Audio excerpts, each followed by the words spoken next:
कहानी? हाँ, ये एक छोटे से गांव की है, पहाड़ों के बीच बसा हुआ, समझ रहे हो? सब एक दूसरे को जानते थे।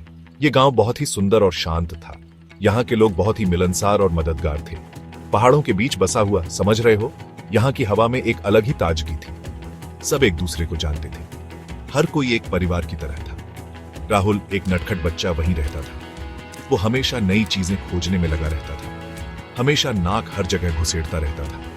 उसकी जिज्ञासा कभी खत्म नहीं होती थी। एक दिन एक नई भेड़ गांव के झुंड में आ गई। वो भेड़ बहुत ही अलग थी। वो एकदम अजीब, डरावनी सी खामोश रहती थी। उसकी आंखों में एक अजीब सी चमक थी। बाकी भेड़ें उससे डरती थीं। वो उसके पास जाने से कतराती थीं। प्लेग की तरह उससे दूर भागती थीं। यार, जैसे वो कोई बुरी चीज हो। राहुल की दादी, वो थोड़ी अंधविश्वासी थी। वो हमेशा कहानियां सुनाती थी। वो भेड़, वो फुसफुसाती थी, भूतियां हैं। वो कहती थीं कि वो भेड़ गांव के लिए अशुभ है। राहुल होने के नाते उसे पता लगाना ही था।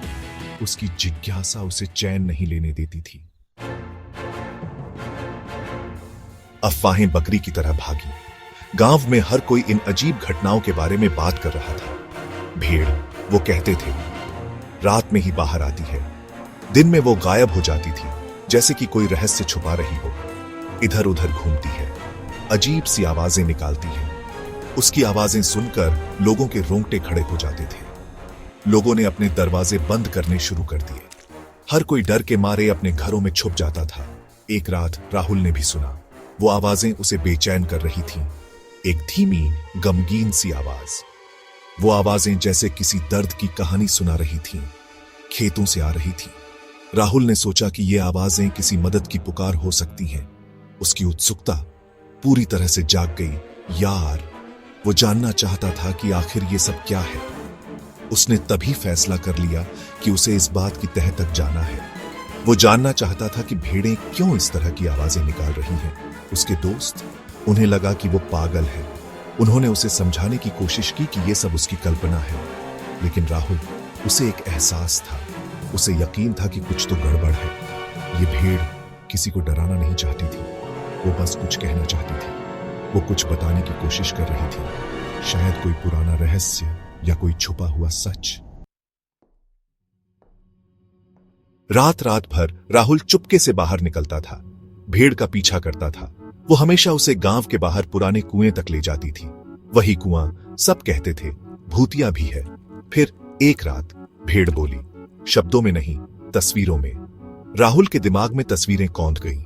एक चरवाहा, एक तूफान, एक संघर्ष, एक गिरना और फिर सन्नाटा। राहुल समझ गया, भेड़ भूतिया नहीं थी, वो उदास थी। वो सबको बताने की कोशिश कर रही थी कि उसके मालिक के साथ क्या हुआ था। अगली सुबह राहुल ने ग्रामीणों को इकट्ठा किया। उसने उन्हें एक महत्वपूर्ण बात बताने के लिए बुलाया था। उसने उन्हें वो सब कुछ बताया जो उसने देखा था, जो उसने महसूस किया था। उसकी आवाज में एक अजीब सी गंभीरता थी जो सभी को चौंका रही थी।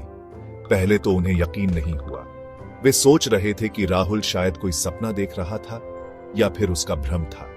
लेकिन राहुल ने हार नहीं मानी। उसने अपनी बात को और स्पष्टता से समझाने की कोशिश की। उसने कहा कि यह कोई सपना नहीं था, बल्कि एक सच्चाई थी। वो उन्हें कुएं तक ले गया।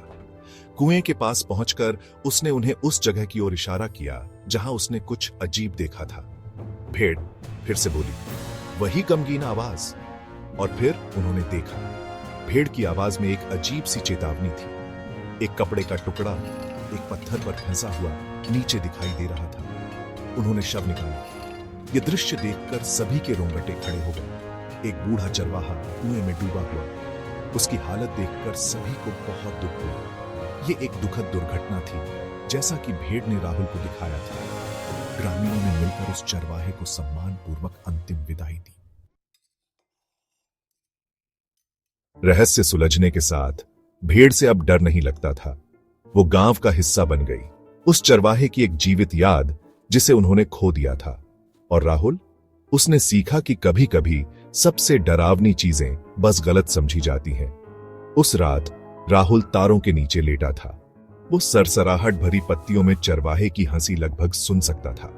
और भेड़, वो अब उदासी में नहीं बोल रही थी। यह शांति की आवाज थी। चांदनी रात के नीचे एक प्यारी सी ललबाई।